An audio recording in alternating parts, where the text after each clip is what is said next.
네, 교사 위임 예배로 드리고 있습니다. 먼저 우리 교사들을 격려하고 싶습니다. 올 한 해 주일 아침 얼마나 좋은 시간입니까? 늦잠 자고 또 쉬고 싶은 시간에 아이들 만나기 위해서 이른 아침부터 부지런을 떨고 교회로 뛰어오신 모든 교사들, 특히 우리 여자 교사들에게 감사드립니다. 남자들이야 그냥 자기 옷만 입고 나오면 되지만 여자분들은 평상시보다 훨씬 더 그림을 잘 그리기 위해서 거울도 많이 보고 아이들 옷도 챙겨야 되고 또 남편이 특히 교회에 안 나오신 분들이 교사하시는 분들도 계시는데 그분들은 남편 눈치 보면서 밥상 다 준비해 놓고 교회로 불이 나게 오는 그런 모습들을 보면서 참 귀하고 감사하다라는 생각을 하게 되었습니다. 주일만 그러겠습니까? 일주일 내에 그렇게 사셨을 것입니다. 나에게 맡겨진 영혼들, 오늘 기도하신 집사님의 기도처럼 그 아이들이 하나님의 말씀 안에서 잘 자라기를 위해서 매일 새벽 기도했을 것입니다. 그렇게 하셨죠? 네. 매일 말씀을 보고 연구하고 내가 또 이번 주에 아이들 만날 때 어떤 모습으로 만날까 기대하는 그런 마음이 우리 가운데 있었을 것입니다. 그래서 일주일을 지나고 주일날 교회 나올 때 그 아이들, 내가 품고 기도했던 그 아이들 만날 기대감으로 한 주를 살아오신, 또 1년을 살아오신 우리 모든 교사들에게 주께서 주시는 은혜와 평강이 함께 하시기를 바랍니다. 하나님의 위로와 격려가 여러분과 함께 있음을 믿으시기를 바랍니다.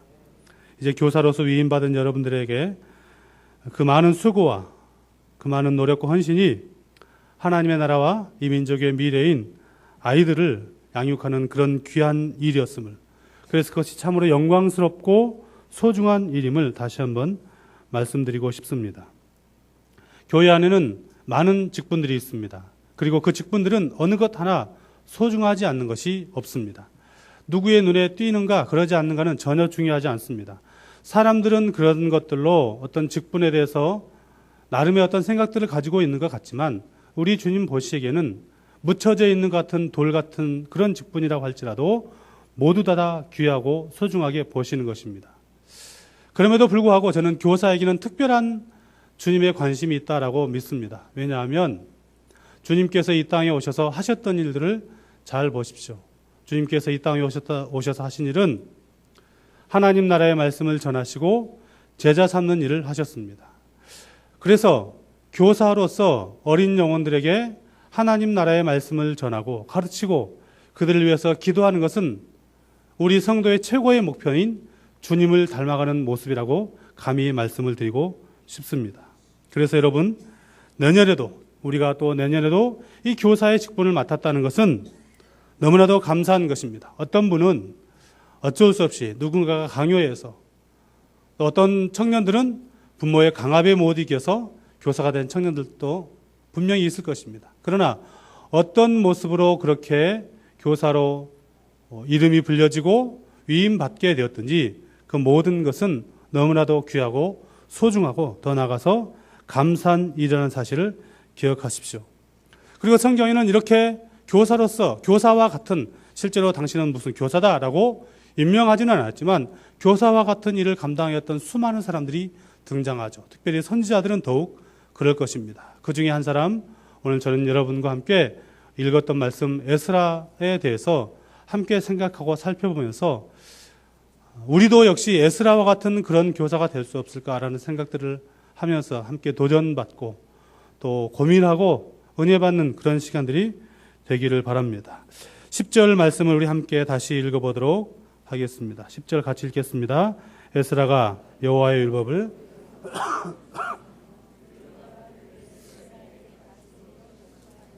아멘. 이 말씀에 보면 좋은 교사, 하나님의 말씀을 가르치는 좋은 교사의 모습이 등장합니다. 그 첫 번째는 말씀을 연구하는 사람입니다. 교사 여러분, 말씀을 부지런히 연구할 수 있기를 바랍니다. 제가 얼마 전에 어떤 그 인터넷상에도 글을 올렸는데 한 달 전 정도에 고모님 댁에 다녀온 일이 있었습니다. 고모님 댁에 가서 고모님한테 인사를 드리고 식사를 했는데 고모님과 고모님이 서울에서 교회를 다니신 분이었는데 연세가 드셔서 본인이 하시던 일을 못하기 때문에 그곳에 가서 다른 이제 민박집 같은 걸 운영을 하십니다. 그러니까 그분이 이제 제가 오니까 밥을 차려주고 식사가 다 끝나고 난 다음에 이런 말씀을 하셨어요. 김 목사님, 그 연세 많으신 분이 항상 저한테 그렇게 불러서 너무 죄송한데, 김 목사님, 그러니까 말씀을 잘 준비해야 됩니다. 왜냐하면 성도들이 일주일 동안 주일을 얼마나 기대하고 사모하면서 살아가는지 아십니까? 1시간 말씀 듣기 위해서 가는데 말씀도 준비되지 않는 모습으로 설교하는 그 말씀 들으면 우리의 마음이 무너집니다. 말씀 잘 준비하는 목사가 되십시오. 이런 말씀을 했습니다. 그 말을 듣고 참 부끄러웠습니다. 그런데 여러분 잘 생각해 보십시오. 목회자만 말씀을 연구하고 묵상하는 사람일까요? 교사도 그렇습니다. 교사가 주일날 아이들에게 성경을 가르치느냐 가르치지 않느냐 이것은 또 다른 문제이죠. 교사가 가져야 될 최고의 자원은 성경입니다. 이 성경을 내가 아이들에게 이번 주에 가르칠 수 있느냐 못 가르치냐 그건 전혀 중요하지 않습니다. 중요하지 않지만 그래도 교사의 최고의 무기는 성경이기 때문에 그 말씀을 부지런히 읽고 묵상하는 사람이 바로 교사가 될 수 있어야 합니다. 성경이 누구의 말이죠? 하나님의 말씀입니다. 여러분 글과 말의 차이를 아십니까? 글은 그냥 읽기만 하면 됩니다. 그럼 말은 어떻게 하죠? 들어야 합니다. 성경을 가리켜서 그냥 기록된 책 그렇게 말하지 않고 항상 성경을 말할 때는 그것은 하나님의 말씀이라고 말하는 이유는 그 성경 가운데서 뭘 해야 될까요? 하나님의 말씀을 들어야 되는 것이에요. 성경을 매일같이 펼쳐서 읽으면서 하나님의 말씀을 읽어야 합니다. 객관적으로 성경이 하나님에 대해서 어떻게 말씀하고 있는지를 알아가는 것과 함께 하나님께서 나를 얼마나 사랑하는지를 들어야 합니다. 하나님께서 무엇을 이 본문을 통해서 말씀하시는지를 들어야 합니다. 하나님께서 이 말씀을 통해서 나에게 무엇을 요구하는지를 들어야 합니다. 그래야 그것이 하나님의 말씀이 되는 것이죠. 단순히 지식만 전달한다면 그는 그냥 세상적인 교사입니다. 그러나 세상의 교사들과 성경 교사인 우리의 다른 점은 무엇이냐면 하나님의 말씀을 듣고 들어야 돼요. 듣고 그 진리를 가르치는 사람. 그래서 세상의 교사와 하나님의 말씀을 가르치는 성경 교사는 엄연하게 다른 것입니다. 그래서 좋은 교사는 어떤 사람이냐면 진리를 알고 그 진리를 연구하는 사람입니다. 예수님에 대해서 정보적으로 가르치지 마십시오. 예수님에 대해서 성경이 말하고 있는 내용들을 그냥 내 가슴에는 전혀 와닿지 않는데 그냥 성경에 기록되어 있으니까 그냥 읽어주는 식으로 가르치지 말라는 것이에요. 물론 성경을 그대로 성경 원문 그대로 가르쳐야 합니다. 그러나 그 성경 말씀 그것이 내 심장 가운데 새겨지고 난 다음에 그것이 내 심장에 들어와서 내 피가 되고 내 몸이 되고 난 다음에 그것을 가르치는 사람, 그것이 성경 교사입니다. 두 번째 좋은 교사는 어떤 사람이냐면 진리를 행하는 사람입니다. 하나님의 말씀을 먼저 듣고 연구했다면 그것을 이제 학생들에게 전하는 사람이 바로 교사가 되어야 합니다. 여러분, 성경을 이제 말하라고 할 때 성경을 전달하라 그렇게 말하지 않습니다. 성경을 뭐 하라고 그러냐면 성경을 증거하라 이렇게 말하죠. 그렇죠? 복음을 전달해라 라고 말하는 사람은 없습니다. 복음을 증거해라 이렇게 말씀하죠. 예수님을 전달해라 이렇게 말하지 않습니다. 예수님을 증거하라 이렇게 말합니다. 여러분, 전달과 증거의 차이를 아십니까? 전달은 내가 가지고 이것을 어디다가 전달해 준다면 이것이 진짜인가 가짜인가 중요하지 않습니다. 이것이 내가 생명을 걸 만한 것인가 그러지 않는가 중요하지 않습니다. 이것이 진실인가 중요하지 않습니다. 이 내용이 얼마나 가치가 있는가 중요하지 않습니다. 그냥 그것을 그대로 갖다 주기만 하면 끝입니다. 그러나 증거는 뭐예요? 내가 이것을 증거할 때 이것에 대한 분명한 확신이 있어야 합니다.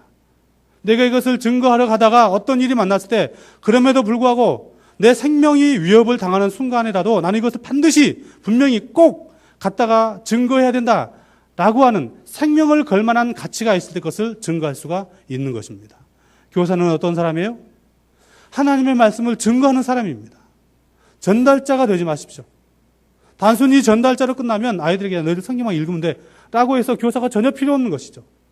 그러나 우리는 성경을 아는 사람이고 그 성경이 얼마나 소중한 것인지를 알고 그 안에 구원이 있는 것을 알기 때문에 성경을 증거하는 사람이 되어야 합니다. 그런데 그 성경을 증거할 때 입술로만 증거한다면 그것은 우리가 매우 연약한 모습을 드러내는 것입니다. 어떻게 증거해야 될까요?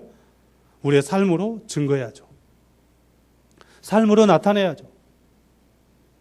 늘 듣는 말이지만 내가 우리 선생님 보면 예수님 보는 것 같다. 내가 우리 선생님 보면 예수 믿는 사람은 저렇게 살아야 되나 보구나 라고 도전받을 수 있어야 합니다. 그것이 바로 증거자의 모습이 되는 것입니다. 우리가 읽었던 말씀 10절에 보면 에스라가 여호와의 율법을 연구했다라고 하는 표현과 함께 그 다음에 뭐라고 나와 있습니까? 준행하며 이렇게 나와 있습니다. 에스라는 하나님의 말씀을 학문적으로만 연구하는 것으로 끝나는 것이 아니라 그 말씀을 실천했다라고 하는 것입니다. 성경은 단순한 정보를 적어가는 것이 아닙니다. 하나님의 음성과 명령을 받아들이고 난 다음에 그것을 하나님의 말씀으로 아는 사람이 행동으로 실천할 때 그것이 능력의 말씀으로 우리 가운데 나타나는 것입니다. 본인은 행하지 않으면서 진리를 가르친 학생에게 교사가 된다. 어불성설이죠. 아이들에게 야 너희들 시간 잘 지켜야 돼. 예배 시간 잘 지켜야 돼. 근데 그 다음날 보니까 선생님이 늦게 와요. 이런 교사 되지 말자는 거죠. 얘들아 예배 시간 교회 나올 때 뭐 슬리퍼 끌고 오지 말아라. 요즘은 샌달이 있지만 샌달 말고 뭐 슬리퍼 있잖아요. 그 삼선 슬리퍼 이런 거. 그거 끌고 오지 말아라 라고 얘기를 했는데 다음날 보니까 선생님이 슬리퍼 찔찔 끌고 와요. 그럼 아이들이 뭐라고 생각할까요? 증거자라는 것은 자기가 그렇게 살아가는 것이에요. 그래서 교사가 참 힘들지만 보람 있는 것이죠. 아이들에게 가르칠 때 내가 이 말씀대로 살아야겠다는 본인의 결단과 함께 그렇게 살아가면서 아이들에게 보여주면 아이들이 예수 믿는 사람은 저렇게 살아가는 것이구나. 그런 증거자가 바로 교사입니다. 마태복음 5장 19절에서도 예수님은 이렇게 말씀하셨습니다. 누구든지 이를 행하며 예수님께서 말씀하신 것 그것을 행하며 가르치는 자는 천국에서 크다 일컬음을 받으리라. 이렇게 말씀합니다. 기억하십시오. 행하며 가르치는 사람이 천국에서 크다. 예수님이 말씀하셨습니다. 세 번째, 에스라를 통해서 우리가 도전받는 좋은 교사의 모습은 학생들을 사랑하는 사람입니다.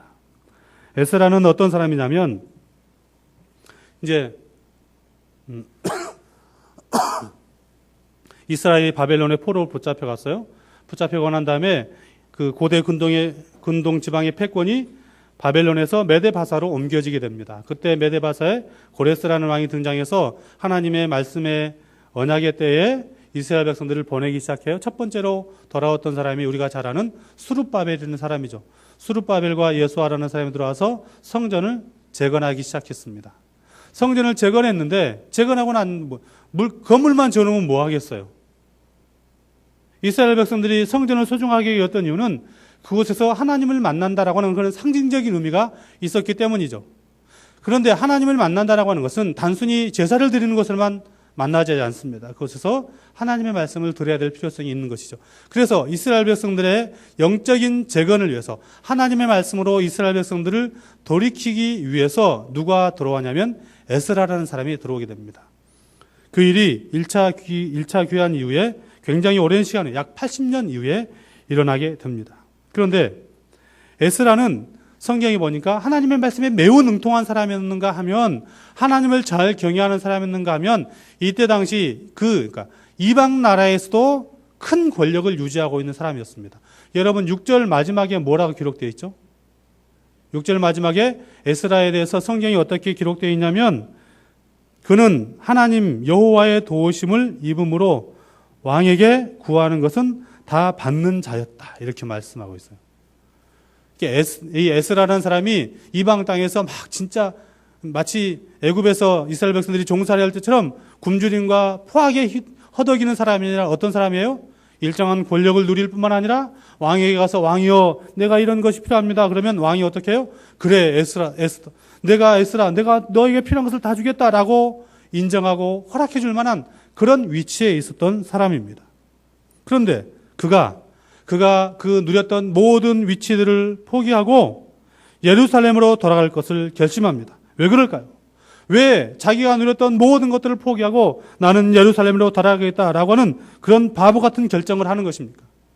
우리의 자녀들 중에 높은 위치에 있을 뿐만 아니라 많은 것들을 누린 사람이 그 모든 것들을 포기하고 힘들고 어려운 자리로 갈 때, 그래 너 잘했다, 너 진짜 멋있어 라고 말할 만한 부모가 어디 있을까요?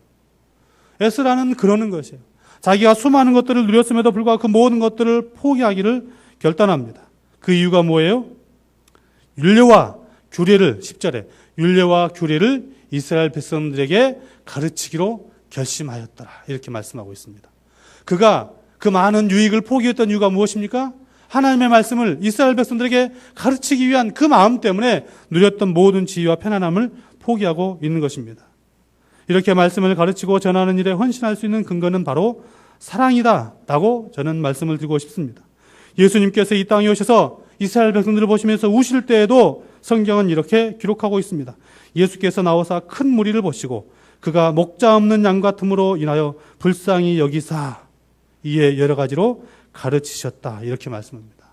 목자 없는 양같이 방황하는 그들을 주님은 긍휼히 보시고 그들을 향해서 영원 사랑하는 마음으로 말씀을 가르치신 것입니다. 혹시 이 사건을 아시고 계신 분들도 있을지 모르겠습니다. 저는 예루살렘에 가보진 않았는데 예루살렘에 가면 기억의 집이라는 그런 건물이 있다고 합니다. 그런데 거기 가면 여러 가지 어떤 동상들도 여러 기념관이 있는데 그 안에 한편에 가면 어른 한 사람이 어린아이 10명을 이렇게 끌어안는 그런 동상이 있다고 합니다. 혹시 여러분 보셨습니까? 제가 그래서 이제 검색을 해보니까 진짜 그런 동상이 사진으로 찍혀져 있더라고요. 그 동상 앞에는 이런 제목이 붙어 있습니다. 코르작과 게토의 어린이들. 이 코르작이라는 사람이 어떤 사람이냐면 유태인이었어요. 유태인인데 이 사람은 교사이면서 또 의사이기도 했고 동화 작가였고 고아원을 운영하는 사람이었습니다. 그런데 이 사람이 어떤 시대 사람이냐면 독일 나치가 유태인들을 학살하던 그때 사람이었어요. 근데 이 사람이 이제 이미 어떤 일들을 그 주변에서 일어난 소식들과 그 내용들을 알고 있었죠. 나치가 유대인들을 무참하게 학살하고 가스실로 데려가서 학살한다는 그런 얘기를 알고 있었고, 이 코르작이라는 사람만 알았던 것이 아니고 이 선생님이 가르치던 아이들도 알고 있는 것입니다. 어느 날 나치의 군대가 이 교사가 있는 아이들이 있는 이곳에 들어오게 됩니다. 다 알고 있는 것이죠. 이제 우리가 이들의 손에 의해서 끌려가겠구나, 우리 죽겠구나. 그런데 코르작이라는 사람이 워낙 덕망이 있고 그러니까 사람들에게 인정받는 사람이어서 군인들이 와서 그 교사가 도망갈 기회를 줘요. 그러니까 피할 길을 열어주는 거죠. 그런데 이 사람은 도망가지 않습니다. 그리고 그 아이들과 함께 기차에 올라가서 그 가스실로 향하는 기차에 올라타게 됩니다. 가스실에 들어가서 얼마나 아이들이 두렵겠어요. 두렵고 떨고 있는데 이 교사가 그 아이들 딱 품에 안고 괜찮다고 그러면서 죽어가는 그런 교사의 모습을 기리는 동상이 코르작과 게토의 아들이라는 그런 동상입니다. 그리고 유대인들은 아직도 이 기억의 집에 이 선생님과 아이들의 동상을 세워서 그를 기억하고 있습니다. 여러분, 좋은 교사는 어떤 사람일까요? 자신을 우리를 향해서 선생님 이렇게 부르는 그 아이들을 정말 사랑하는 것입니다. 사랑하는 사람이 진짜 좋은 교사입니다. 그래서 그 아이들을 위해서 때로는 시간과 건강과 물질 등 많은 것을 포기해야 될 때도 있지만 하나님께서 나에게 맡겨주신 그 영혼이라는 마음 때문에 그 모든 것들을 기쁨으로 즐거이 포기할 수가 있는 것이죠. 아까 우리 이제 고등부에서 성백회라는 아이가 편지글을 읽었어요. 거기에 등장했던 주인공이 누군지 아세요? 이기원 선생님이라는 분이에요. 이제 혹시 아실지 모르겠지만 작년이었죠. 작년에 우리 고등부가 굉장히 위태한 때가 있었습니다. 아이들이 정말 소수, 손으로 딱 꼽을 수 있을 만큼 나오던 그때였죠. 그래서 교회적으로도 그것이 큰 어떤 이슈가 됐고 교회가 함께 기도하고 있는데 그때 나왔던 아이들이 이 동네 아이들이 진짜 이렇게 한꺼번에 하나님의 은혜가 하면 설명할 수 없을 만큼 우르르 몰려왔어요. 그 중에 한 명입니다. 근데 이제 그때 고등부 그 아이들 맡았던 선생님이 이기원 선생님이었어요. 굉장히 자기 돈이 많이 들어가서 아이들 데려다가 떡볶이도 사주고 이렇게 여러 가지 일을 했던 것 같아요. 그 먼 곳에서 와서 아이들을 만나줘야 돼요. 자기의 돈을 투자해야 돼요. 누가 알아줍니까? 전화되니까 알아줘서 이렇게 얘기를 하고 있죠. 알아주지 않는 것이에요. 때로는 그 아이들이 안 나올 때 있죠. 안 나오면 얼마나 가슴 아프겠어요. 울면서 기도하고 그래서 아이들이 이렇게 성장해가고 있는 것입니다. 교사는 바로 이런 사람입니다. 에스라는 사회적으로 안정된 지위와 가질 수 있는 모든 재물들을 다 포기하고 내가 이스라엘 백성들에게 하나님 말씀을 가르쳐야 된다. 그 마음 때문에 이스라엘 백성들, 자기 동족들을 사랑하는 마음 때문에 그 모든 것들을 포기하고 예루살렘으로 돌아온 것입니다. 그런데 여러분, 이 모습은 우리 예수님의 모습 아닐까요? 예수님이 하늘의 영광 보좌를 버리시고 이 땅에 오신 이유가 뭘까요? 우리를 사랑하셔서 우리에게 구원을 주시기 위해서 그 모든 영광과 모든 지위와 모든 것들을 다 포기하고 낮고 천한 이 땅에 인간의 모습을 보셔서 우리를 사랑하셨던 그 예수님의 모습이 바로 영원 사랑하는 교사의 모습입니다.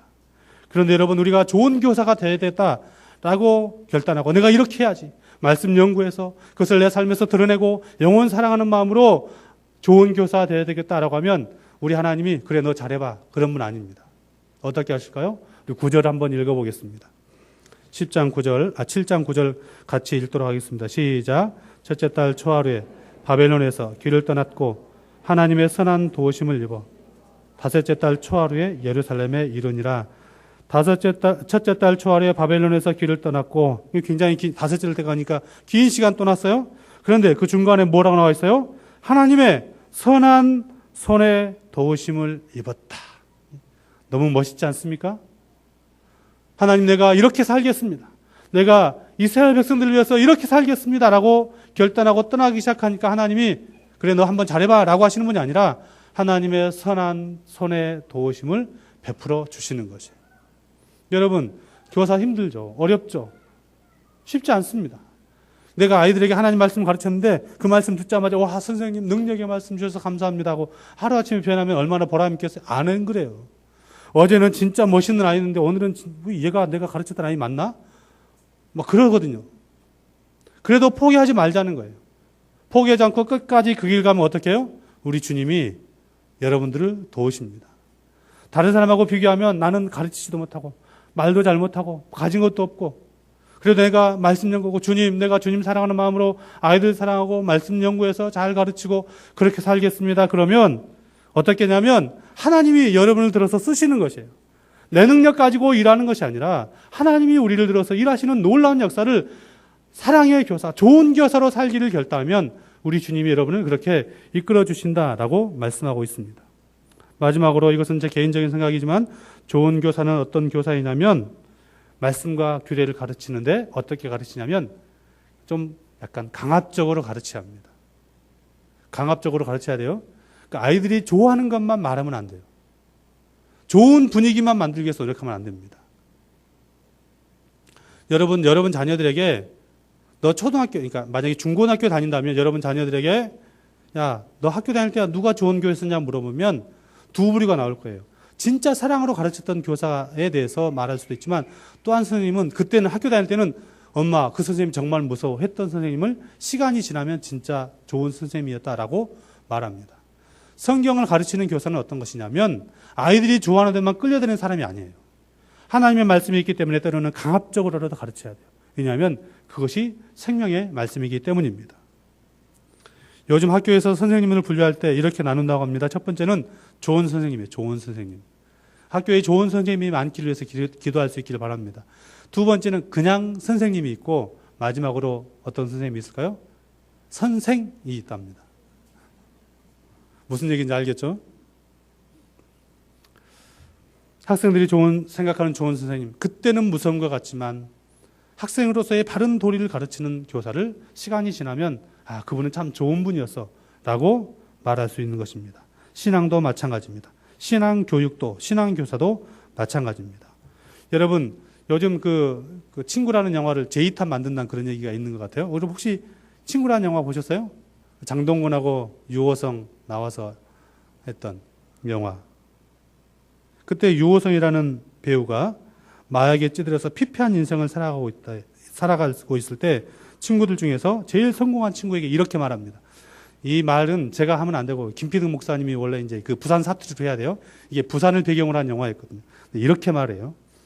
우리 아버지가 부산에서 유명한 조직폭력배 두목이었거든. 그런데 내가 중학교 때 가출하고 아무리 사고를 치고 잘못을 해도 내가 삼촌이라고 부르는 인간들 중에 누굴까요? 그 아버지의 그 쫄마운 쫄따구들이죠. 인간들 중에 어느 누구 한 사람도 나보고 뭐라 하는 사람이 없더라. 그때 한 사람이라도 나를 패주기라도 했으면 혹시 모르는데, 이제 그런 말을 요호성이라는 사람이 합니다. 진짜 자기 인생이 피폐해서 망가져. 나 인생 이거 진짜 개판이구나 라고 생각하는 사람도 자기 인생을 돌아보면서 내가 그럴 때 나에게 매를 들고라도 바른 길을 가르쳐 줬던 그런 사람이 있었다면 한탄하고 있는 것이죠. 예전에 여러분 어르신들 학교 다닐 때, 우리 학교 다닐 때 한 반에 막 60명, 70명 이랬죠. 근데 지금은 한 반에 20명대 이렇습니다. 너무 많이 바뀌었죠. 반도 줄어들었어요. 근데 그럴 때, 그러니까 우리가 학교 다닐 때, 여러분들이 학교 다닐 때는 선생님 그러면 참 좋은 분들이 많은데, 지금은 학생당 교사의 수는 너무 많이 늘었는데 왜 아이들에게 좋은 교사가 없다는 말이 나올까요? 바로 그런 것 아닐까요? 바른 길을 가르쳐 주기보다는 워낙 무서우니까, 학생들도 무섭고 혹시라도 내가 했던 의도와 다르게 매스컴이 잘못 방향하면 내 교사 인생 망칠 것 같으니까 그냥 다 이렇게. 그래서 그냥 나는 월급쟁이일 뿐이지, 나는 너희들의 인생에 그냥 한 해를 거쳐가는 교사일 뿐이지 너희들 인생에 대해서는 개입하고 싶지 않다. 그렇기 때문에 좋은 교사를 바라고 있는 것은 아닐까요? 교사로 위임했다. 교사 임명식보다 교사 위임식, 대부분 어떤 교회들은 교사 임명식 이러는데 우리는 교사 위임식 이렇습니다. 참 귀하다 생각합니다. 왜냐하면 위임받았다라고 하는 것은 누군가가 준 것이 있는 것이죠. 그렇죠? 임명하면 교회에서 임명하는 것이지만 위임받았다. 누가 위임했어요? 목사님이 임명장주니까 목사님이 위임한 것입니까? 아니죠. 하나님께서 우리에게 그 일을 위임해 준 거예요. 좋은 교사 될 수 있기를 바랍니다. 어떤 교사가 좋은 교사예요? 말씀을 연구하고 말씀대로 살아가고 사랑하고 가르치는데 어떻게? 진짜로 가르쳐요. 진짜로. 때로는 무섭게 말씀을 가르쳐서 여러분들을 통해서 우리 교회 학교가 부흥하고, 그 부흥이라는 것은 영적인 부흥과 함께 또 숫자도 늘어나고, 여러분이 가르치는 아이들 중에 이 민족을 책임지고 우리 교회를 책임지고 세계와 열방을 책임지는 그런 아이들이, 그런 우리 학생들이 많아지기를, 또 그 일을 위해서 기도 많이 하는 우리 교사들이 될 수 있기를 주님의 이름으로 부탁합니다. 기도하겠습니다. 하나님 아버지 고맙습니다. 감히 우리가 하나님께서 너무나도 사랑하는 귀한 영혼들을 가르치는 교사가 되었습니다. 내년 한 해 우리에게 주어진 이 귀한 직분을 바라보면서 그렇게 살게 해주십시오. 말씀을 늘 가까이 하고 연구하고 말씀대로 사랑하고 말씀을 사랑하는 그 마음으로 영혼들을 사랑하는 그런 교사로서의 사명을 잘 감당할 수 있도록 도와주십시오. 우리의 눈물의 기도가 아이들을 변화시킬 줄로 믿습니다.